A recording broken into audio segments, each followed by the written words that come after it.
Hello everyone, I am Akshay and आज हम बात करेंगे अपने सिक्स लेक्चर के बारे में, थर्मोडायनेमिक्स के। तो सिक्स लेक्चर का स्टार्ट करते हैं हम आज अपने कुछ ग्राफिकल रिप्रेजेंटेशन के साथ। तो स्टार्ट करते हैं सीधा lecture. Graphical representation of different processes की आज हम बात करने वाले हैं कि ग्राफ से हम कैसी चीज़ों को समझें, थर्मोडायनेमिक प्रोसेस को कैसे समझा जाए। तो मैंने यहाँ पे तुम्हारे बोर्ड पे एक पी और बी के बीच में ग्राफ प्लॉट करना चाह रहा हूँ मैं यहाँ पे। तो यहाँ पे कोई इनिशियल पॉइंट पी है और सपोज अगर कोई प्रोसेस कुछ इस तरीके से हो रही है, ठीक है, इस तरीके से हो रही है, मतलब इस पूरी प्रोसेस के दौरान जो पी है वो क्या है, कांस्टेंट है। तो ऐसी प्रोसेस को मैं क्या नाम बोलता हूँ, ऐसी प्रोसेस को मैं आइसोबारिक प्रोसेस बोलता हूँ।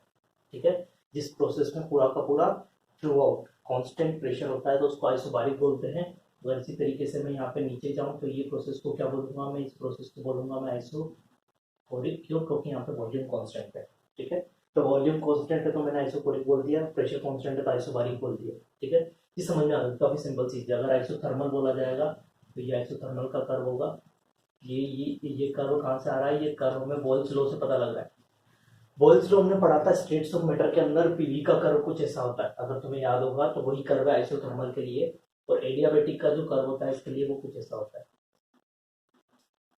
एडियाबेटिक का जो कर्व होता है वो कुछ इसके लिए कुछ इस तरीके से निकल के आता है। ठीक है, तो ये आइसोथर्मल, एडियाबेटिक, आइसोबारिक और आइसोकोरिक को मैंने पीवी ग्राफ पे शो किया हुआ है कि क्या क्या कौन कौन बताएगा। ठीक है, तो ये भी जो चीज दिखा रहा हूँ मैं, ये सारी एक्सपेंशन के बारे में दिखा रहा हूँ। मतलब यहाँ पे जो वॉल्यूम हो रहा है वो क्या हो रहा है, बढ़ रहा है। वॉल्यूम बढ़ रहा है तो एक्सपेंशन हो रहा है। ठीक है, अब अगर मैं आइसोथर्मल को देखूं तो आइसोथर्मल प्रोसेस के अंदर, आइसोथर्मल प्रोसेस के अंदर हमारा पीवी इक्वल टू क्या होता है, कांस्टेंट। और हमारा एडियाबेटिक के अंदर क्या होता है, PV to the power gamma equal to constant. ये समझ में आ रही होगी। जो गामा की वैल्यू क्या होती है हमारी, ग्रेटर देन वन होती है। गामा की वैल्यू ग्रेटर देन वन होती है तो पी की power gamma equal to constant. गामा की वैल्यू वन है, इसी वजह से ही ग्राफ क्या हो रहा है, नीचे आ रहा है।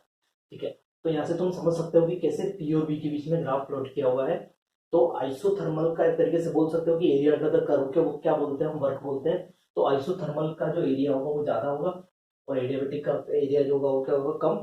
तो यहाँ से हम बोल सकते हैं कि आइसोथर्मल का वर्क ज्यादा होता है और एडियाबेटिक का वर्क कम होता है। कब? जब एक्सपेंशन प्रोसेस होगी। ठीक है, तो ये चीज तुम बयान कर सकते हो। थोड़ा सा और चीज चलते हैं, थोड़ा सा इंपॉर्टेंट चीज की तरफ बात करते हैं। Isothermal, isothermal reversible and irreversible process, इन दोनों की बात करते हैं। थोड़ा सा इसको समझने की कोशिश करोगे। अगर मैं बात करूं कि मुझे अगर रिवर्सिबल कर्व को प्लॉट करना है, रिवर्सिबल कर्व को अगर मैं पी वर्सेस वी में प्लॉट करूंगा तो कुछ ऐसा निकल के आएगा।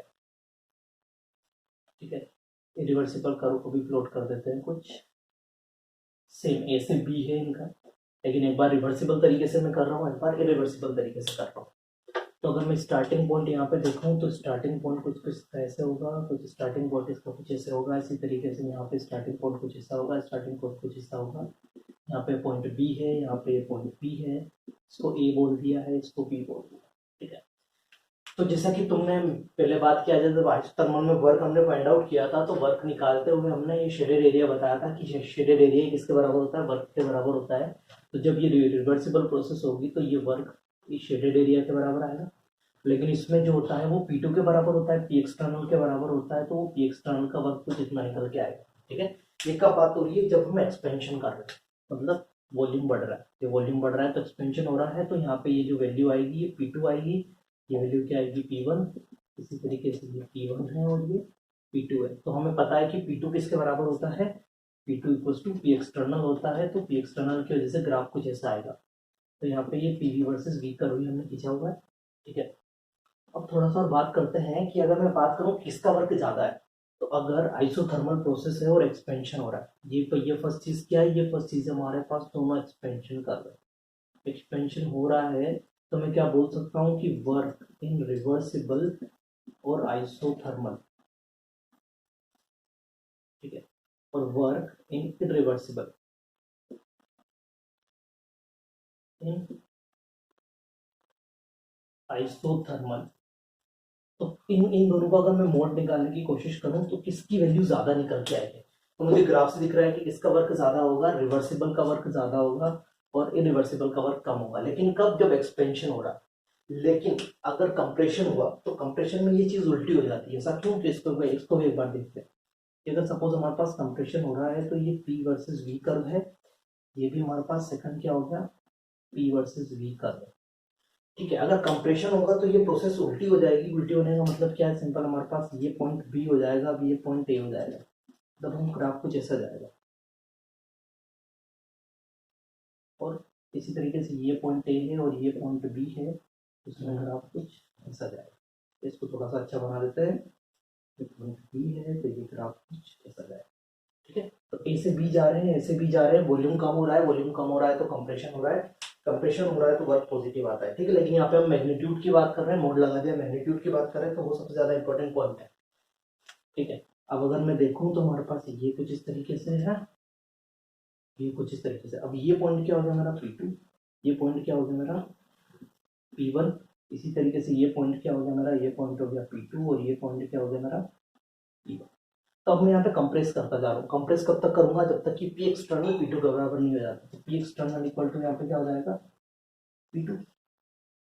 अगर P एक्सटर्नल P2 के बराबर हो जाएगा तो एरिया अंडर द कर्व निकालेंगे। एरिया अंडर द कर्व किसके बराबर आएगा? यहाँ पे तो जो सिमिलर वैल्यू थी उसी के बराबर आएगा, लेकिन यहाँ पे किसके बराबर आएगा? यहाँ पे P2 ही हो गया, तो अब एरिया अंडर द कर्व इसके बराबर है, मतलब एरिया अंडर द कर्व। अब तुम देखोगे तो इरिवर्सिबल प्रोसेस में क्या हो गया, ज्यादा। लेकिन कब हुआ? जब ये कंप्रेशन की बात कर रहा है। जब ये प्रोसेस क्या है, जब ये प्रोसेस कंप्रेशन की बात करेंगे तो इरिवर्सिबल का वर्क ज्यादा हो जाएगा, लेकिन अगर एक्सपेंशन की बात करेंगे तो रिवर्सिबल का वर्क ज्यादा होगा। तो मैं बोल सकता हूँ कि कंप्रेशन की कंडीशन में क्या होगा, work in reversible in isothermal, in isothermal. और अगर मैं बात करूं work in irreversible in isothermal, तो किसका वर्क ज्यादा होगा? यहाँ पे अब वर्क ज्यादा हो जाएगा इसका इरिवर्सिबल वर्क का। ठीक है, तो काफी इंपॉर्टेंट चीज है यहाँ पे, ये मैंने तुम्हें समझाया है कि अगर एक एक्सपेंशन दिया हुआ है तो आइसोथर्मल में रिवर्सिबल वर्क ज्यादा होता है, कंप्रेशन दिया हुआ है तो इरिवर्सिबल वर्क ज्यादा हो जाएगा। तो काफी ज्यादा इंपॉर्टेंट चीज है। तो अगर रिवर्सिबल है, इरिवर्सिबल है, एक्सपेंशन है, कंप्रेशन है, ये सारे इंपॉर्टेंट पॉइंट है जो कि हमें ग्राफ से हम समझ सकते हैं कि किसका किसका वर्क ज्यादा निकल के आएगा। तो आई थिंक चीजें क्लियर हो गई होगी, तो जल्दी से इसका स्क्रीनशॉट ले लो।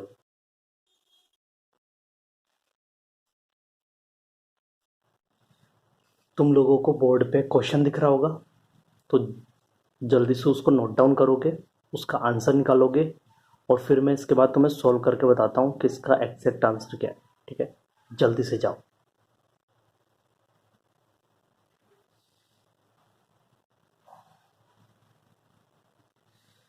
तो आई थिंक तुम लोगों ने इसको जाके सॉल्व किया होगा, तो अब देखते हैं इसका सॉल्यूशन की तरफ। यहाँ पे दिया हुआ एक मोनो एटॉमिक आइडियल गैस है।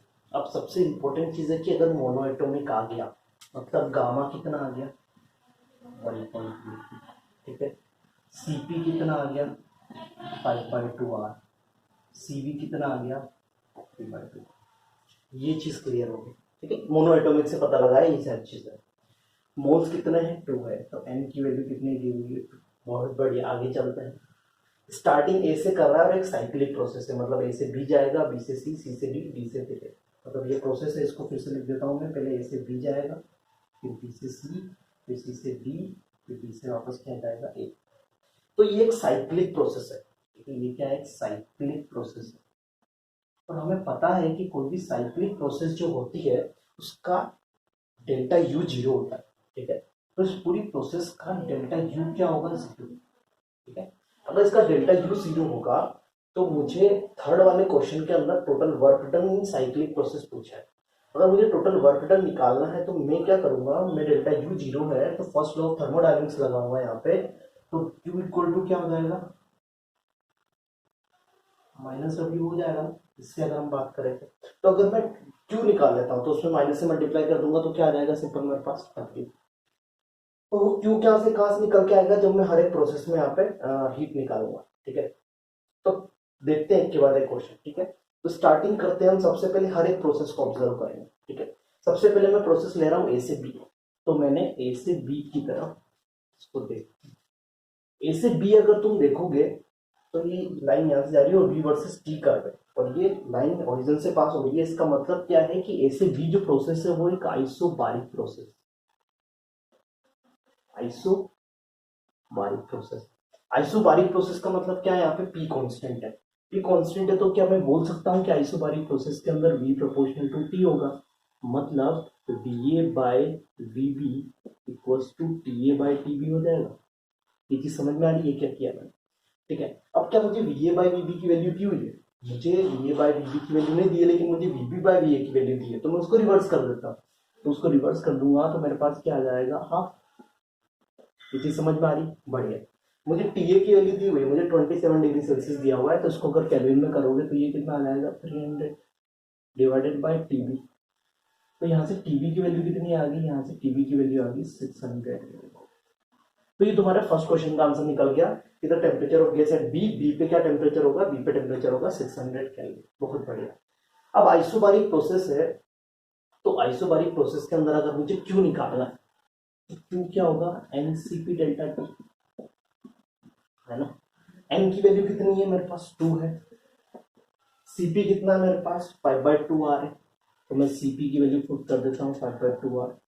डेल्टा टी कितना है, डेल्टा टी मतलब टीबी माइनस टी है, टीबी माइनस टी है मतलब टीबी माइनस टी है। टीबी कितना है 600, टीए कितना है 300 केल्विन, तो इसको लिख दिया 300। ठीक है, तो इसको सोल्व करोगे तो आर की वैल्यू कितनी, कैलोरी में अगर निकाले तो आर की वैल्यू 2 पुट कर देते हैं, तो 2 इंटू 5/2 इंटू 2 इंटू 300। ठीक है, तो यहाँ से 2 से 2 कैंसिल होगा, तो ये 5 इंटू 10 3, तो ये हो जाएगा 3000। मतलब मुझे ए से बी में जो आइसोबारिक प्रोसेस थी उसके अंदर कितना हीट लगा, उसके अंदर हीट लगा मुझे 3000 कैलोरी की तरफ। अब चलते हैं अगली प्रोसेस की तरफ, B to C. B to C तुम देखोगे तो बी टू सी में ये टीबी जो है वो दोनों का सेम है, मतलब अगर टीबी सेम है पूरी प्रोसेस के दौरान, तो बी टू सी जो प्रोसेस है वो क्या है, वो एक आइसोथर्मल प्रोसेस। ये चीज समझ में आ रही है? आइसोथर्मल प्रोसेस है तो मतलब बी टू सी के लिए delta U for B to C equal to क्या हो जाएगा, 0। आइसोथर्मल में delta U B to C क्या हो जाएगा, 0। अगर delta U B to C 0 हो गया तो मेरे पास यहाँ पे बात करता हूं मैं, U equal to minus W हो जाएगा, तो वो किसके बराबर होता है। अब तुम देखोगे तो बी टू सी जाओगे तो वॉल्यूम क्या हो रहा है, बढ़ रहा है, तो वॉल्यूम बढ़ रहा है मतलब एक्सपेंशन हो रहा है, एक्सपेंशन हो रहा है मतलब वर्क नेगेटिव आएगा, वर्क नेगेटिव आएगा मतलब क्यू क्या आएगा यहाँ पे, क्यू आएगा यहाँ पे पॉजिटिव। ठीक है, तो क्यू की वैल्यू क्या होगी, क्यू की वैल्यू होगी 2.303 NRT log of base 10 VC by VB लिख दो उसको, वीसी बाई वीबी। ये चीज समझ में आ रही है? मुझे एन की वैल्यू पता है, कैलोरी में चाहिए तो आर की वैल्यू 2 पता है, टेम्परेचर मुझे पता है, टीबी वाला टेम्परेचर कितना है 600 केल्विन, बहुत बढ़िया, ये चीज भी मुझे पता है। अब मुझे चाहिए यहाँ पर वीसी बाई वीबी। अब क्या मैं वीसी बाई वीबी की वैल्यू कहीं से निकाल सकता हूँ, तो चेक करता हूँ मैं, मुझे क्या दिया होगा, अगर मैं बोलूँ यहाँ पे ग्राफ को देख के तो वीसी और वीबी की वैल्यू क्या इक्वल है, तो मैं यहाँ पे देखूँ तो वीसी इक्वल टू क्या है, इक्वल टू वीडी, क्योंकि ये दोनों सेम लाइन पे, तो वीसी की जो वैल्यू होगी वही वीडी के बराबर। तो ये वीडी की वैल्यू, और तो इस वीडी की जगह मैं वीसी पुट कर देता हूँ, तो यहाँ से बोल सकता हूँ कि VC by V equal to क्या हो जाएगा। ठीक है, और मुझे साथ में एक वैल्यू दी हुई है वीबी बाय वी, उसकी वैल्यू कितनी दी हुई 2। अब मैं क्या करता हूँ, इन दोनों को डिवाइड कर देता हूँ, दोनों को डिवाइड कर दूंगा तो क्या हो जाएगा, VC by V A divided by VB by V A, जो आएगी वैल्यू वीसी बाई वीबी की, जो कितनी आएगी मेरे पास 4/2, मतलब आंसर क्या आ जाएगा 2। तो वीसी बाई वीबी की वैल्यू यहाँ से क्या निकल के आ गई 2। ये चीज समझ में आई, ये क्या किया है, फिर से देखोगे एक बार, इस ग्राफ के अंदर सी और डी पॉइंट सेम है, तो यहाँ पे इसका जो वॉल्यूम होगा डी का बाई सी का वॉल्यूम होगा, तो वीसी इक्वल टू वीडी कर दिया मैंने। ठीक है, अब आगे चलते हैं, मुझे वीडी बाई वी ए दिया हुआ है यहाँ पे, तो मैंने वीडी की जगह क्या पुट कर दिया, वीसी, तो वीसी बाई वी ए क्या हो गया 4, और वीबी बाई वी ए मुझे कितना दिया हुआ था 2, तो मैंने वही पुट कर दिया। अब मैंने क्या किया, इन दोनों को डिवाइड कर दिया, तो VC by V A divide by VB by V A, तो दोनों डिवाइड किया तो वीसी बाई वीबी वैल्यू कितनी आ गई 2। अब मैं उस वैल्यू को यहाँ पे पुट करता हूँ, तो यहाँ पे वैल्यू का आंसर निकालता हूँ 2.303, वैल्यू 2, आर की वैल्यू 2, टेम्परेचर टीबी वाला टेम्परेचर लेना है यहाँ पे, ये वाला टेम्परेचर टीबी, टीबी मतलब 600 kelvin, 600 into log base 10 base 2। ये चीज समझ में आ रही है? इसका आंसर हमारे पास निकल के आएगा 1.66 इंटू 10⁻³ कैलोरी, और ये पॉजिटिव होगा, ये चीज समझ में आ रही है? क्यों? क्योंकि यहाँ पे वर्क नेगेटिव हो रहा है, तो अगर वर्क नेगेटिव होगा तो Q equal to minus W, तो नेगेटिव नेगेटिव पॉजिटिव, मतलब Q यहाँ पे पॉजिटिव है, यहाँ पे भी Q क्या है, यहाँ पे भी Q पॉजिटिव आएगा। आगे चलते हैं, आगे चलते हैं। B2C हमारा हो गया, B2C में हमने Q निकाल लिया, A2B में हमने Q निकाल लिया। अब चलते हैं C2D। तो अब नेक्स्ट प्रोसेस है मेरा C2D। ठीक, C2D के अंदर अगर हम बात करें तो C2D के अंदर मेरा वॉल्यूम कांस्टेंट है, तो C2D में मेरा वॉल्यूम क्या है, वॉल्यूम कांस्टेंट है। वॉल्यूम कांस्टेंट है तो वर्क क्या हो गया, 0। वॉल्यूम कांस्टेंट है तो अगर वॉल्यूम कांस्टेंट होता है वहां पे Q कैसे निकालते हैं, NCV डेल्टा T से। ठीक है, N की वैल्यू कितनी है मेरे पास, N की वैल्यू है मेरे पास 2 मोल, तो मैंने यहाँ पे 2 पुट कर दिया। CV की वैल्यू कितनी है मेरे पास, 3/2R, तो मैंने यहाँ पे तुम्हें 3/2R बोल दिया। ठीक है, इसके बाद बात करते हैं, 3/2R कर दिया, 3/2 डेल्टा T कितना है, TB माइनस, फिर वो TB माइनस T हो गया, तो वो कितना हो गया मेरे पास 300, तो ये पुट कर दिया। तो इसको निकालोगे तो आंसर क्या आएगा, R की वैल्यू 2 पुट कर देते हैं, तो 2 into 3/2 into 2 into 300। I think ये चीज क्लियर होगी। 2 से 2 कैंसिल आउट करते हैं, ठीक है, ये वाला 2 से 2 कैंसिल आउट हो गया, तो 6 और 6 इंटू 3, तो 1800 कैलोरी। अब क्वेश्चन है कि नेगेटिव या पॉजिटिव, कुछ सोचो, नेगेटिव या पॉजिटिव। टेम्परेचर कम हुआ इसका मतलब क्या हुआ, हीट रिलीज हुआ, हीट रिलीज हुआ, इसका मतलब ये आएगा नेगेटिव। ये चीज थोड़ा सा क्लियर करो, थोड़ा सा समझो इस चीज को कि यहाँ पे जो मेरा ये क्या आएगा, नेगेटिव आएगा। क्यों? क्योंकि टेम्परेचर टीबी से टीए गया, मतलब टेम्परेचर कम हुआ, टेम्परेचर कम हुआ इसका मतलब हीट वहां पे रिलीज हुई होगी, बहुत इंपॉर्टेंट चीज है। ठीक है, तो यहाँ पे क्यू कितना आएगा, -1800 कैलोरी। फिर चलते हैं D2A, फिर अपना लास्ट प्रोसेस है यहाँ पे D2A। D2A फिर क्या हो गया अपना, D2A में फिर आइसोथर्मल प्रोसेस हो गया, तो D2A में फिर हमारा क्या हो गया, आइसोथर्मल प्रोसेस। आइसोथर्मल प्रोसेस हो गया तो फिर हम बोल सकते हैं कि delta U of D2A is equal to 0। Isothermal है, डेल्टा U 0 हो जाएगा, डेल्टा U 0 तो Q equal to -W, Q equal to -W। लेकिन अब देखोगे तो वॉल्यूम क्या हो रहा है, डिक्रीज, ये आधा से कम हो गया, मतलब यहाँ पे वर्क आएगा पॉजिटिव, तो Q क्या आएगा यहाँ पे, नेगेटिव। तो Q की वैल्यू क्या हो जाएगी यहाँ पे, -2.303 -2.303 nRT।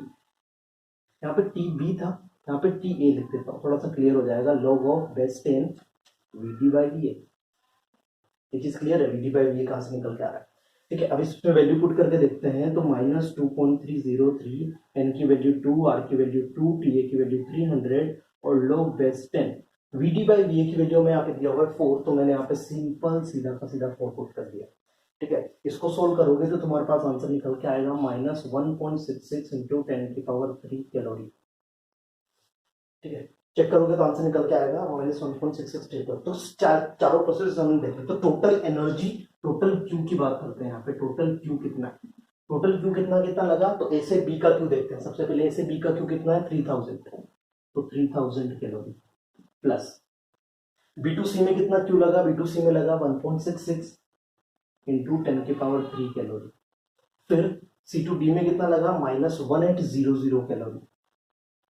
ठीक है, फिर माइनस, यहाँ पे फिर माइनस आएगा, फिर लगा -1.66 इंटू 10⁻³ कैलोरी। ठीक है, ये सब कैलोरी में चल रहा है, सॉरी यहाँ पे लिख दिया कैलोरी में, सब कैलोरी के अंदर चल रहा है सारी वैल्यू। तो चेक करोगे तो ये वैल्यू और ये वैल्यू सिमिलर है, तो ये कैंसिल आउट हो जाएगी, ये कैंसिल आउट होगी तो तुम्हारे पास बच जाएगा 1200। मतलब इस पूरी प्रोसेस के अंदर कितना एनर्जी पॉजिटिव आ रहा है, मतलब क्या हुआ, एनर्जी एब्जॉर्ब हुआ, तो कितना एनर्जी एब्जॉर्ब हुआ। अब हमें पता है कि स्टार्टिंग में हम बोल चुके हैं कि इसका डेल्टा U क्या होगा, पूरी प्रोसेस का 0, तो डेल्टा U 0 होगा, तो वर्क कितना होगा, वर्क होगा -1200 कैलोरी। क्यों? क्योंकि डेल्टा U और साइक्लिक प्रोसेस क्या होता है, 0, और अगर डेल्टा U 0 होता है तो work done in cyclic process कितना होगा, -1200 कैलोरी। हमने हर एक प्रोसेस के अंदर हीट एब्जॉर्बर योल्ड निकाला, फिर हमने ऐड किया और उससे हमने क्या निकाल लिया, वर्क। काफी इंपॉर्टेंट क्वेश्चन, काफी अच्छा क्वेश्चन, तुम इसके अंदर तुम सारी वेराइटीज देख सकते हो। ठीक है, तो जल्दी से इस क्वेश्चन को नोट डाउन करोगे और फिर हम आगे चलते हैं। तो कुछ क्वेश्चन सोल्व करने की कोशिश करते हैं। मैंने बोर्ड पे कुछ 3 क्वेश्चंस लिखे हुए हैं, तुम जल्दी से जाओगे, क्वेश्चंस को नोट डाउन करोगे, क्वेश्चन को सोल्व करोगे, खुद का आंसर निकालोगे, उसके बाद मैं इसको सोल्व करके बताता हूँ कि इसका आंसर क्या है। ठीक है, तो जल्दी से जाओ, आंसर निकालो। ठीक है,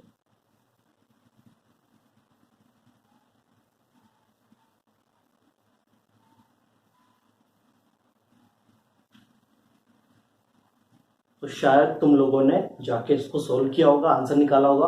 अब मैं तुम्हें चेक करके बताता हूँ कि इसका आंसर क्या है। एक एक क्वेश्चन सोल्व करते हैं, ठीक है। स्टार्ट कर रहा हूँ मैं क्वेश्चन नंबर ये फर्स्ट वाला जो इधर है, the specific heat at constant volume. Specific heat हमें पता है कांस्टेंट वॉल्यूम पे बोल रहा है, मतलब वो हमें एसवी की वैल्यू दी हुई है। एसवी की वैल्यू हमें क्या दी हुई है, एसवी की वैल्यू दी हुई है 0.075 कैलोरी पर ग्राम डिग्री सेंटीग्रेड। ये हमें क्या दिया हुआ है, एसवी दिया हुआ है। For a gas is 0.075 calorie पर ग्राम डिग्री सेल्सियस। फिर हमें दिया हुआ है कांस्टेंट प्रेशर पे उसकी वैल्यू, मतलब हमें एसपी की वैल्यू दी हुई है, वो दी हुई है 0.125 कैलोरी पर ग्राम डिग्री सेंटीग्रेड, ठीक है। तो हमें एसवी और एसपी की वैल्यू दी हुई है और हमें मोलिकुलर वेट के बारे में पूछा हुआ है गैस का। अब मोलिकुलर वेट कैसे निकाला जाए, तो उसको निकालने के लिए हम क्या करेंगे, सिंपल हमें पता है कि Cp minus Cv equal to क्या होता है, आर होता है। लेकिन मुझे Cp Cv तो नहीं दिया है, लेकिन क्या मैं Cp Cv को Sp और Sv की फॉर्म में निकाल सकता हूँ? हाँ, तो निकाल सकते हैं। जैसे हमें पता है कि Sv की वैल्यू होती है वो होती है Cv बाय n, और Sp की जो वैल्यू होती है वो होती है मेरे पास Cp बाय n। तो यहाँ से मैं क्या बोल सकता हूँ, Cv इक्वल टू क्या हो गया, Sv इंटू एम, और यहाँ से मैं क्या बोल सकता हूँ, Cp इक्वल टू क्या हो गया, Sp इंटू एम। ये दोनों वैल्यू मैं यहाँ पुट करूंगा, तो आप पुट करने पे देखते हैं क्या आएगा, Sv इंटू एम माइनस या Sp into M, sorry Sp into M minus Sv into M equal to R. यहाँ से एम कॉमन लिया तो क्या हो गया, Sp minus Sv equal to R. तो यहाँ से एम की वैल्यू क्या आ गई, R divided by Sp minus Sv। I think यहाँ पे चीज क्लियर हो गई होगी। अब यहाँ पे अगर हम बात करें तो Sp और Sv की वैल्यू हमें किसमें दी हुई है, कैलोरी में, कैलोरी में वैल्यू दी हुई है। तो हमें आर की वैल्यू भी किसमें पुट करनी पड़ेगी, कैलोरी में। यहाँ पे मैं कैलोरी में आर की वैल्यू 2 पुट कर देता हूँ। Sp की वैल्यू दी हुई है 0.125 और इसकी वैल्यू दी हुई है 0.075, ठीक है। तो इसकी वैल्यू पुट करते हैं, यहाँ पुट करते हैं तो 2 डिवाइड बाई ये आ जाएगा मेरे पास 0.05। ये किसकी वैल्यू निकाल रहा हूँ मैं यहाँ पे, एम की। तो यहाँ से मेरा एम जो निकल के आ जाएगा वो निकल के आ जाएगा 40। तो जो मेरा मोलिकुलर वेट होगा वो कितना होगा, मोलिकुलर वेट होगा 40 के बराबर, ठीक है। ये पहला पार्ट था, इसका आंसर ये है। अब सेकंड पार्ट की बात करते हैं। सेकंड पार्ट की अगर बात करें यहाँ पर, तो सेकंड पार्ट हमारे पास क्या, एटोमिसिटी पूछा हुआ है। अब मुझे पता है कि अगर मुझे एटोमिसिटी फाइंड आउट करना है तो मुझे गामा की जरूरत पड़ेगी, क्योंकि गामा से ही मैं एटोमिसिटी बता सकता हूँ। तो गामा होता क्या है, गामा होता है Cp बाय Cv, है ना। क्या मैं Cp बाय Cv लिखूं या इसको Sp बाय Sv लिखूं, क्या बात सेम है? क्यों, क्योंकि Cp क्या होता है, Cp अपना हो जाएगा Sp इंटू एम, और ये Sp इंटू एम दोनों को डिवाइड करोगे तो क्या हो जाएगा, अगर Cp बाय Cv करोगे तो एम से एम कैंसिल आउट हो जाएगा, तो बच क्या जाएगा, Sp अपॉन Sv। तो Sp अपॉन Sv की वैल्यू क्या होगी हमारे पास, गामा।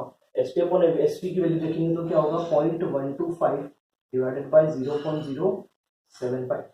ये वैल्यू देखोगे तो ये कितनी आ रही है, 5/3, और ये 5/3 मतलब 1.66। और हमें पता है कि अगर गामा की वैल्यू 1.66 आती है, इसका मतलब है कि वो क्या है, वो मोनो एटॉमिक होगा। तो यहाँ से मैं बोल सकते हैं कि जो भी ये गैस है उसकी एटोमिसिटी क्या है, एटोमिसिटी उसकी 1 है, ठीक है। अब सेकंड क्वेश्चन की तरफ चलते हैं। लिखा हुआ है 500 gram cube of lead is heated from 25 degree Celsius to 75 degree Celsius. अब क्या बोल रहा है कि एक लीड का कोई क्यूब है इसके पास जिसका मास है 500 ग्राम, और ये उसको क्या कर रहा है, हीट कर रहा है। तो कहाँ से कहाँ हीट कर रहा है वो, 25 डिग्री सेल्सियस से 75 डिग्री सेल्सियस तक। तो कितना एनर्जी इसको देना पड़ेगा, तब वो 25 से 75 में चला जाएगा। तो देखते हैं पहले हमें क्या क्या दिया हुआ है, इसका आंसर निकालने की कोशिश करते हैं। हमें दिया हुआ है, मास दिया हुआ है 500 ग्राम, ठीक है। T1 दिया हुआ है हमें 25 डिग्री सेल्सियस है, T2 दिया हुआ है हमें 75 डिग्री सेंटीग्रेड। इन दोनों से क्या मैं डेल्टा टी निकाल सकता हूँ, तो डेल्टा टी हो जाएगा 75 माइनस 25 माइनस 50, ठीक है। तो यहाँ पे मैं क्यू बोल सकता हूँ, क्यू इक्वल टू क्या हो जाएगा, एम एच डेल्टा टी, जैसा कि हम पहले पढ़ चुके हैं। एम की वैल्यू कितनी दी हुई है, 500 ग्राम। एस की वैल्यू कितनी दी हुई है, 0.12, और डेल्टा टी की वैल्यू कितनी है हमारे पास, 50। तो इसको सोल्व करोगे तो आंसर कितना निकल के आ जाएगा, 3000 कैलोरी, ठीक है। तो यहाँ पे हमें कितनी हीट देनी पड़ेगी, हमें 3000 कैलोरी हीट देनी पड़ेगी, तब जाके वो जो लीड का जो क्यूब है वो 25 डिग्री से 75 डिग्री तक चला जाएगा, ठीक है। इसके बाद चलते हैं लास्ट क्वेश्चन की तरफ, इसका आंसर निकालने की कोशिश करते हैं। ये क्या बोल रहा है, तो जल्दी से देखेंगे। Hot KG of copper is allowed to cool to 100 degree Celsius centigrade, ठीक है। तो कोई भी कॉपर है वो काफी गर्म है, तो उसको हमें 100 डिग्री सेंटीग्रेड पे लाना, मतलब उसको ठंडा करना है। तो the copper gave of 231 kilo joule of energy. तो अगर उसको ठंडा करना है मतलब उससे कुछ हीट रिलीज करना है। तो यहाँ पे जो भी क्यू आएगा वो क्यू कितना दिया हुआ है, वो क्यू तुम्हें दिया हुआ है 231 किलो जूल।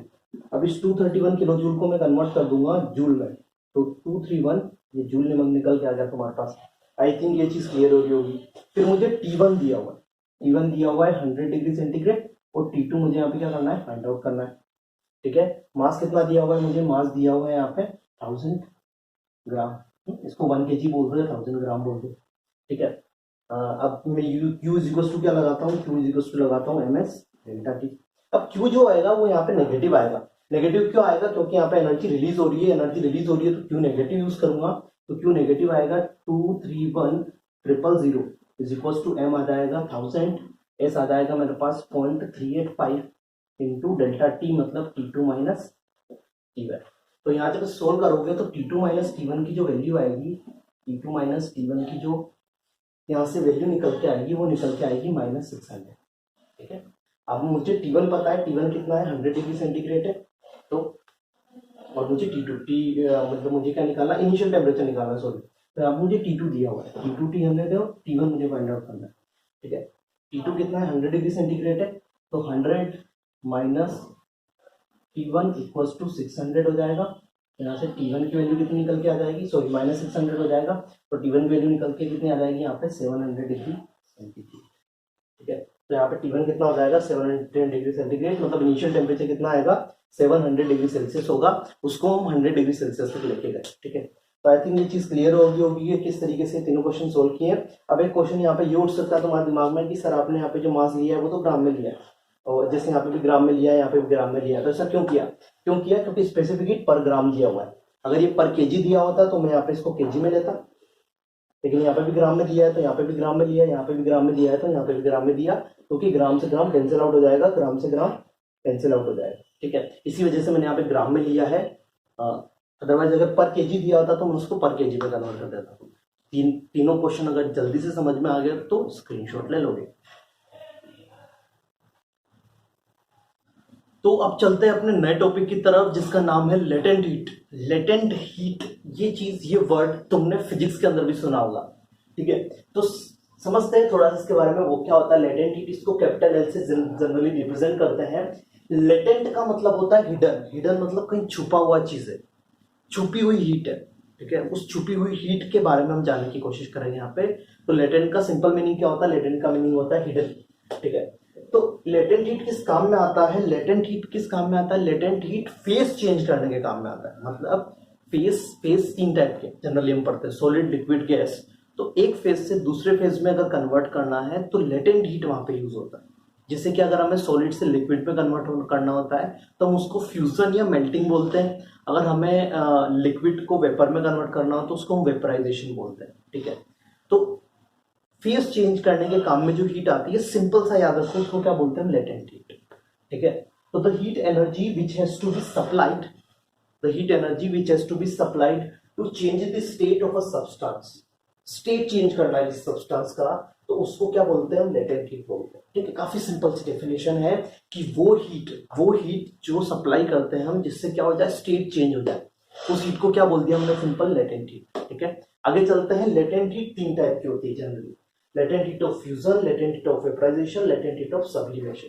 ठीक है, नाम से पता चल रहा है कि इनके अंदर क्या क्या होने वाला है। लेटेंट हीट ऑफ फ्यूजन के अंदर सिंपल क्या होगा, फ्यूजन मतलब सॉलिड से लिक्विड में कन्वर्ट होना, मतलब वो एनर्जी जो किसी भी सब्सटेंस को सॉलिड से लिक्विड में कन्वर्ट कर देती है, उसको क्या बोल दिया हमने, latent heat of fusion. Solid to liquid में कन्वर्ट हो जाएगा। ठीक है, तो यहाँ पे उसका फॉर्मूला होता है Q इक्वल्स टू ml होता है। mlf क्यों लगा रहा हूँ, क्योंकि यहाँ पे फ्यूजन हो रहा है, तो लेटेंट हीट ऑफ फ्यूजन। ठीक है, तो Q क्या होता है, कितनी हीट चाहिए हमें, वो किसके बराबर होगा, इसका मास इंटू उसका लेटेंट हीट ऑफ फ्यूजन। तो हमें कितना हीट चाहिए वो हमें पता लग जाएगा। mlf latent heat of fusion. Latent heat of fusion जो भी L होता है वो पर्टिकुलर सब्सटेंस के लिए डिफाइन है, उसकी कुछ वैल्यू होती है, तो हमें याद नहीं करनी है, जनरली वो हमें क्वेश्चन के अंदर दिया होता है। ठीक है, तो Q इक्वल्स टू क्या होता है, m इंटू L। m क्या है वहां पे, जनरली मास। तो लेटेंट हीट ऑफ फ्यूजन का सिंपल सा मीनिंग क्या है कि सॉलिड से लिक्विड में कन्वर्ट करना है, तो सॉलिड से लिक्विड में कन्वर्ट करने के लिए हमें जो एनर्जी देनी पड़ेगी उसको क्या बोल दिया हमने, लेटेंट हीट ऑफ फ्यूजन। बहुत सिंपल सी चीज। Q इज इक्वल टू क्या हो गया MLF, late required latent heat of fusion M into LF, ठीक है। इसी तरीके से सेकंड चीज है latent heat of vaporization. Latent heat of vaporization के अंदर हमें वेपर्स में कन्वर्ट करना है, तो लिक्विड से वेपर में कन्वर्ट करना है, लिक्विड से वेपर्स में कन्वर्ट करना है, तो latent heat of vaporization use करते हैं। Q is equals to MLV, MLV का मतलब क्या है latent heat of vaporization. Q क्या है यहाँ पे हमें कितना हीट देना पड़ेगा तब जाके वो सब्सटेंस अपना स्टेट चेंज करेगा, कहां से कहां स्टेट चेंज करेगा, liquid to vapour. Third type इसका latent heat of sublimation. Sublimation का वर्ड तुम्हें पता होगा, सॉलिड से कन्वर्ट करना है हमें, सॉलिड से कन्वर्ट करना है सीधा वेपर के अंदर, तो सॉलिड से सीधा वेपर में कन्वर्ट करना है, तो Q is equals to क्या हो जाएगा MLS। LS क्या है यहाँ पे latent heat of sublimation. Q क्या है यहाँ पे हमें कितना हीट चाहिए तब जाके वो किस में कन्वर्ट हो जाएगा, तब वो सॉलिड से सीधा वेपर में कन्वर्ट हो जाएगा, ठीक है। तो सिंपल से कुछ डेफिनेशन है, फिजिक्स के अंदर भी जनरली पढ़ चुके होंगे, लेकिन थोड़ा सा यहाँ पे भी केमिस्ट्री में यूज है, तो उसको एक बार देखते हैं, ठीक है। यहाँ पे मैंने एक ग्राफ बनाया हुआ है, इस ग्राफ के अंदर हम फेज चेंज एनर्जी को देख रहे हैं। एक तरीके से इस ग्राफ को फेज चेंज एनर्जी डायग्राम बोला जाता है, फेज चेंज एनर्जी डायग्राम, ठीक है। इसके अंदर सिंपल सा क्या हो रहा है कि स्टार्टिंग में जो एनर्जी जो होती है, एनर्जी हमें पता है कि किसके पास ज्यादा होती है, वेपर्स के पास ज्यादा होती है, सॉलिड के पास कम होती है। क्यों? क्योंकि उनका जो इंटरमोलिकुलर फोर्सेस होता है वो काफी कम होता है, तो उनके पास काइनेटिक एनर्जी के फॉर्म में काफी एनर्जी होती है, ठीक है। और उनका टेम्परेचर पे ऑफकोर्स ज्यादा होता है, तो हम बोल सकते हैं कि हमारे पास एक कुछ ग्राफ निकल के आता है जो फेज चेंज को डिफाइन करता है। तो यहाँ से ए से बी का जो पोर्शन है ये सॉलिड को रिप्रेजेंट कर रहा है, सी से डी का पोर्शन लिक्विड को रिप्रेजेंट कर रहा है, और ई से एफ का पोर्शन वेपर या गैस फेज को रिप्रेजेंट कर रहा है, ठीक है। अब ए से बी तक जब हम बात करेंगे, ए से बी तो सेम फेज है, यहां से यहाँ कोई फेज चेंज हो ही नहीं रहा है। अगर कोई फेज चेंज नहीं हो रहा है, लेकिन सपोज अगर हमें वहीं पे, सपोज हमारे पास आइस है -10 डिग्री सेंटीग्रेड पर, हमारे पास आइस है और मुझे उससे -1 डिग्री सेंटीग्रेड पे लेके जाना है, तो हमें पता है कि अगर -10 डिग्री सेंटीग्रेड पे भी अगर है तो भी हमारे पास वो आइस के फॉर्म में है, और -1 डिग्री सेंटीग्रेड में है फिर भी वो हमारे पास आइस के फॉर्म में है। मतलब वो दोनों फॉर्म में सॉलिड फॉर्म में ही है, लेकिन उसका टेम्परेचर तो चेंज हुआ। और अगर सेम फेज में होता है, सेम फेज में होता है, मतलब कौन सा फेज है यहाँ से इससे भी सॉलिड, तो हम कितना एनर्जी लगेगा अगर हमें -10 से -1 लेके जाना है, तो हम लगाएंगे formula Q equal to MS delta T वाला। मतलब MS डेल्टा टी वाला फॉर्मूला कब लगेगा, जब हम सेम फेज के अंदर होंगे, क्योंकि वहां पर टेम्परेचर में डिफरेंस आएगा। तो यहाँ से -10 से -1 ले जाने में कितना एनर्जी लगा वो हम इस फॉर्मूले से निकाल सकते हैं, ठीक है। -10 से 0 में कितना लगा वो भी हम इस फॉर्मूले से निकाल सकते हैं।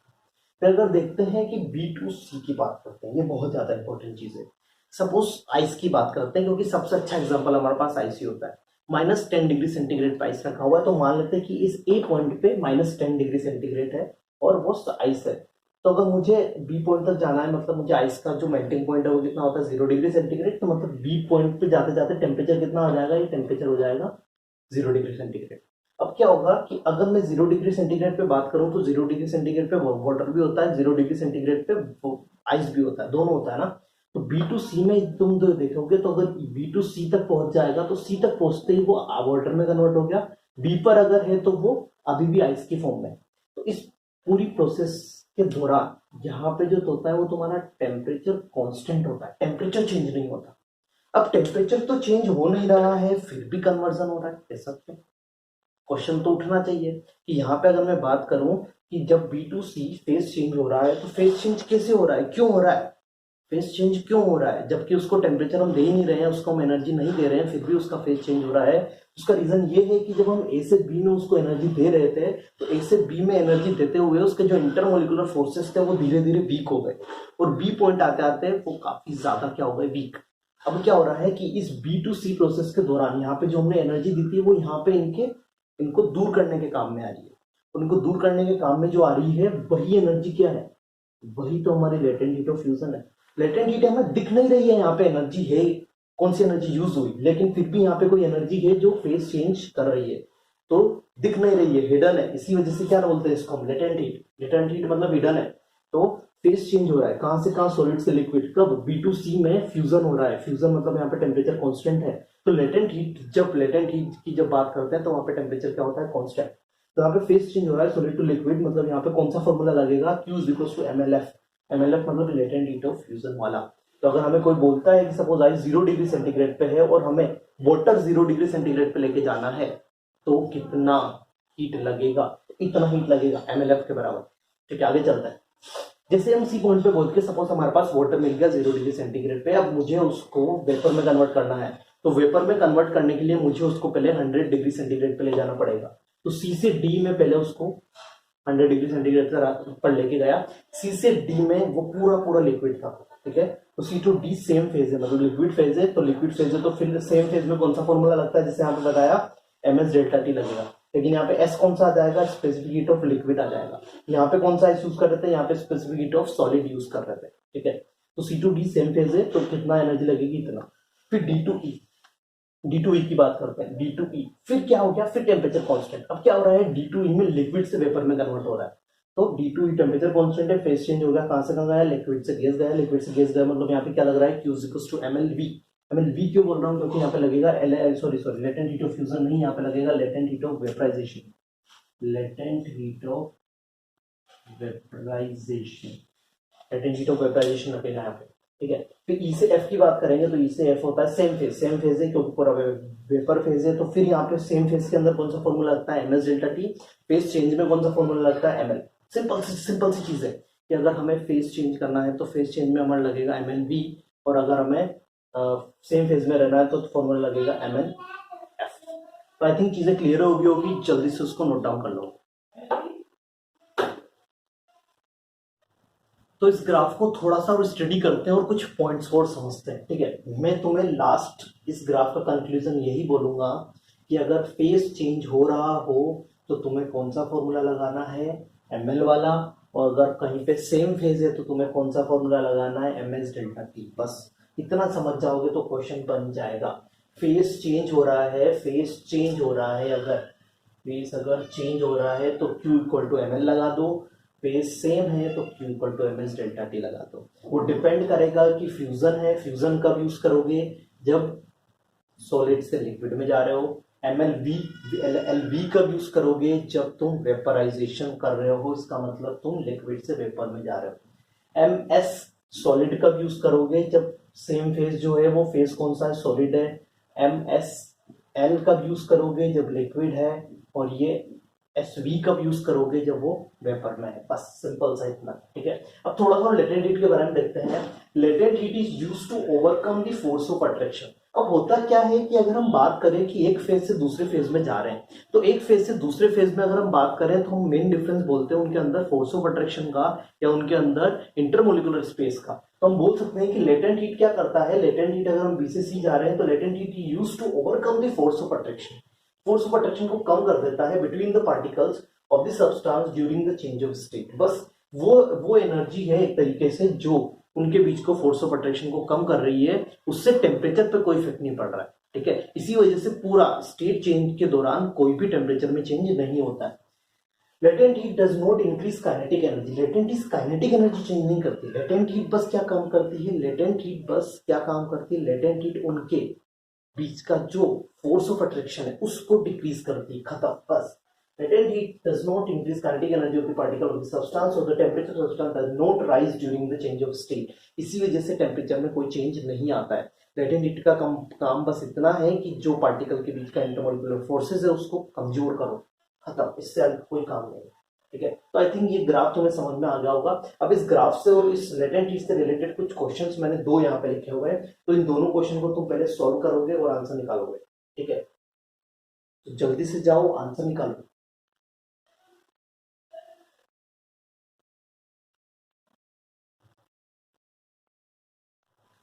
तो अब बात करते हैं इन दोनों क्वेश्चंस के आंसर की। तो एक के बाद एक तुमने सॉल्व किया होगा, फिर आंसर निकालते हैं, ठीक है। बहुत ही अच्छे क्वेश्चन है, और देखोगे एक बार समझ में आएगी चीजें। लिखा हुआ है how much heat is required to change 10 gram ice. हमारे पास क्या है, हमारे पास है 10 ग्राम आइस,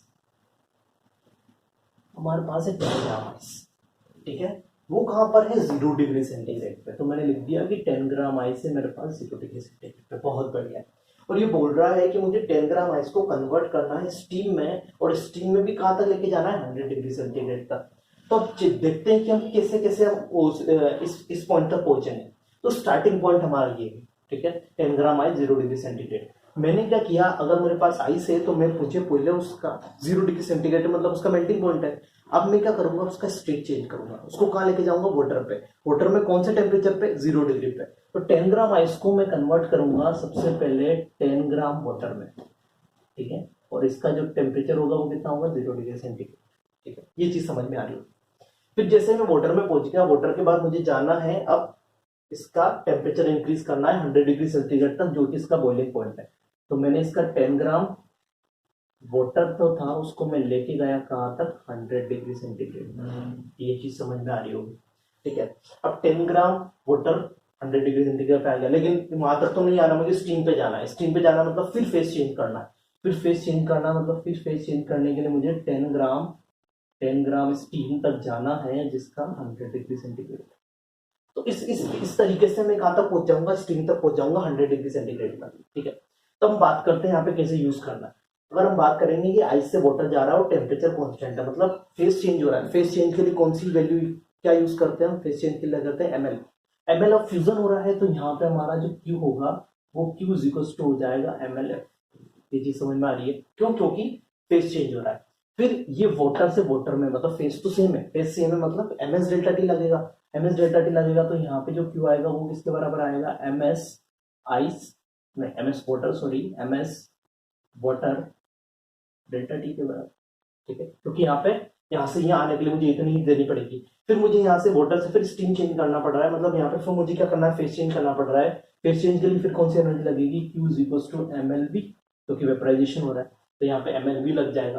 तो वैल्यू पुट करते हैं, mlf की वैल्यू, m कितना है, m तो हमारे पास हर जगह 10 है, तो 10 यूज कर दिया। lf latent heat of fusion की वैल्यू कितनी दी हुई है, लेटेंट हीट ऑफ फ्यूजन की वैल्यू दी हुई है 80, तो 10 इंटू 80, तो ये हमारे पास आ गया 800 कैलोरी। 800 कैलोरी वैल्यू, मतलब 800 कैलोरी एनर्जी मुझे यहाँ से यहाँ जाने में देनी पड़ेगी, ठीक है। आगे चलते हैं। अब मुझे यहाँ से यहाँ के लिए कितनी एनर्जी देनी पड़ेगी, तो देखते हैं। m की वैल्यू कितनी है, 10 है। s ऑफ वाटर दिया हुआ है, स्पेसिफिक हीट ऑफ वाटर दिया 1, तो 10 इंटू 1 पुट कर देते हैं, ठीक है। डेल्टा टी कितना दिया हुआ है, डेल्टा टी देख लेते हैं। डेल्टा टी है हमारे पास 100 माइनस 0 मतलब 100, तो मतलब मुझे यहाँ पे 1000 कैलोरी यहाँ पे एनर्जी लगेगी। ये चीज क्लियर हो रही है, बहुत बढ़िया। आगे चलता है। फिर मैं 10 ग्राम वाटर तक पहुंच गया 100 डिग्री से ज्यादा। अब मुझे 10 ग्राम वाटर को कन्वर्ट करना है 10 ग्राम स्टीम पे, जो कि 100 डिग्री सेंटीग्रेड पे। एमएलवी लगा दो, एमएलवी मतलब 10 into LV, latent heat of vaporization कितना दिया हुआ है, जल्दी से फास्ट बताओगे आंसर, 540 दिया हुआ है, तो 10 इंटू 540, तो ये आंसर आ जाएगा 5400 कैलोरी। तो ये टोटल एनर्जी कितनी लगी, टोटल एनर्जी मुझे लगी, टोटल एनर्जी लगी मुझे 800, तो वहां पर लगी, फिर 1000 लगी, फिर 500 लगी। कितना आंसर आ रहा है, ये आ जाएगा तुम्हारे पास 7200। मतलब इतनी हीट तुम्हें चाहिए, तब जाके 10 ग्राम आइस तुम्हारा 10 ग्राम स्टीम 100 डिग्री सेंटीग्रेड तक कन्वर्ट होता है। आई थिंक चीज क्लियर होगी किस तरीके से मैंने इसको यूज किया है, बहुत अच्छी बात है। नेक्स्ट क्वेश्चन की तरफ चलते हैं। ये था हमारा फर्स्ट का आंसर। अब आंसर सेकंड वाले क्वेश्चन की तरफ चलते हैं। सेकंड वाले का आंसर क्या है, सेकंड वाले में बोल रहा है what amount of ice will remain when 52 gram ice is added to 100 gram water at 40 degree centigrade. अब मेरे पास क्या है, मेरे पास 52 ग्राम आइस है, ठीक है। तो एक बार देखोगे इस चीज को, क्या बोल रहा है ये, मेरे पास 52 ग्राम आइस है, ठीक है, और is added to 100 gram of water at 0 degree centigrade, ठीक है। इसको किसके साथ ऐड किया, इसको ऐड किया 100 ग्राम वाटर। इसका टेम्परेचर कितना है, 40 डिग्री सेंटीग्रेड। इन दोनों को हमने ऐड कर दिया। अब ऐड करने पे क्या होगा, ऐड करने पे ये है थोड़ा सा गर्म और ये ठंडा, तो ये क्या करेगा, हीट ट्रांसफर होगा यहाँ पे। हीट ट्रांसफर कहाँ से कहाँ होगा, हमें पता हीट ट्रांसफर होता है हाई टेम्परेचर से लो टेम्परेचर की तरफ, हाई टेम्परेचर से लो टेम्परेचर की तरफ, मतलब ये हीट रिलीज करेगा और ये क्या करेगा, हीट एब्जॉर्ब करेगा। तो जितनी हीट ये रिलीज करेगा उतनी हीट क्या करेगा, ये एब्जॉर्ब करेगा। अब देखते हैं कि इसका कितना मास वो हीट को एब्जॉर्ब कर पाता है। तो मैं बोल सकता हूँ कि heat released from water is equals to heat absorbed by ice, ठीक है। ये दोनों क्या करेंगे, जितनी हीट वो रिलीज करेगा उतनी वो क्या करेगा, गेन तो इतना हीट रिलीज किया, तो मान लेते हैं कि हीट कितना रिलीज हुआ वाटर से, हीट रिलीज हुआ यहाँ से 100, तो हीट रिलीज हुआ, हीट कितना रिलीज होगा, हम बोलेंगे कि ये 40 डिग्री सेल्सियस कहाँ पे आ जाएगा, 0 डिग्री सेल्सियस पे आ जाएगा, क्योंकि वहाँ पे इक्विलिब्रियम अचीव होगा। तो बोल सकते हैं कि यहाँ पे थर्मल इक्विलिब्रियम हमारा कहाँ पे आएगा, थर्मल इक्विलिब्रियम जो आएगा हमारा, वो आएगा हमारा 0 डिग्री सेंटीग्रेड पे। तो अगर 0 डिग्री सेंटीग्रेड पे हमारा थर्मल इक्विलिब्रियम आएगा, तो ये 40 डिग्री 0 पे आएगा, 0 पे आएगा तो टेम्परेचर डिफरेंस कितना हो जाएगा, 40। तो यहाँ पे हमारा फॉर्मूला लगेगा ms डेल्टा टी, और ms वाटर बोल देते हैं इसको, ms वाटर हमें दिया भी होगा तो अच्छी बात है। अब यहाँ पे आइस है, तो आइस क्या होगा, आइस 0 डिग्री से 0 डिग्री वाटर में कन्वर्ट हो जाएगा। तो यहाँ पे यहाँ पे क्या हो रहा है, ओनली फेस चेंज, और फेस चेंज के लिए क्या लगाएंगे हम, ml, तो यहाँ पे लगेगा ml फ्यूजन। अब n कितना है, 100 है, ठीक है। s वाटर कितना है मेरे पास, s वाटर दिया हुआ है 1, तो डेल्टा टी कितना आ जाएगा, 40। ये किसके बराबर है, अब मैं मान लेता हूं कि m मास जो हुआ वो m मास इसके साथ क्या हो गया, इसकी हीट को एब्जॉर्ब करके वो वाटर में कन्वर्ट हो गया। तो m मास को हम m ही यूज कर लेते हैं इनटू LF की वैल्यू कितनी है, LF की वैल्यू है मेरे पास latent heat of fusion 80 calorie, तो ये 80। तो यहाँ से m की वैल्यू फाइंड आउट करते हैं, m की वैल्यू क्या आ रही है, m की वैल्यू आ रही है यहाँ से 50 ग्राम, वैल्यू यहाँ से कितनी आ रही है, 50 ग्राम। मतलब 50 ग्राम जो आइस था वो उसके साथ कन्वर्ट हो गया। तो बचा कितना, रिमेनिंग आइस कितना बचा, यहाँ पे हम बोलेंगे कि हमारे पास जो रिमेनिंग आइस बचा, वो रिमेनिंग आइस से 52 माइनस 50 मतलब 2 ग्राम, 2 ग्राम आइस जो था वो अभी भी बचा रह गया, वो अभी भी वाटर में कन्वर्ट नहीं हुआ। कितना कन्वर्ट हो गया, 50 ग्राम कन्वर्ट हो गया, लेकिन 2 ग्राम कन्वर्ट नहीं हुआ। तो आई थिंक चीज क्लियर हो गई होगी किस तरीके से मैंने यहाँ पे फेस चेंज के क्वेश्चंस को देखा। एक और क्वेश्चन पीडीएफ के सबसे लास्ट उस पे लिखा हुआ है, उसका सॉल्यूशन भी मैंने वहां पे दिया हुआ है, तो पहले उस क्वेश्चन को देख के वहां से फिर तुम सॉल्व करोगे, ठीक है। तो आज का लेक्चर बस इतना ही था, मिलते हैं अगले लेक्चर में, तब तक के लिए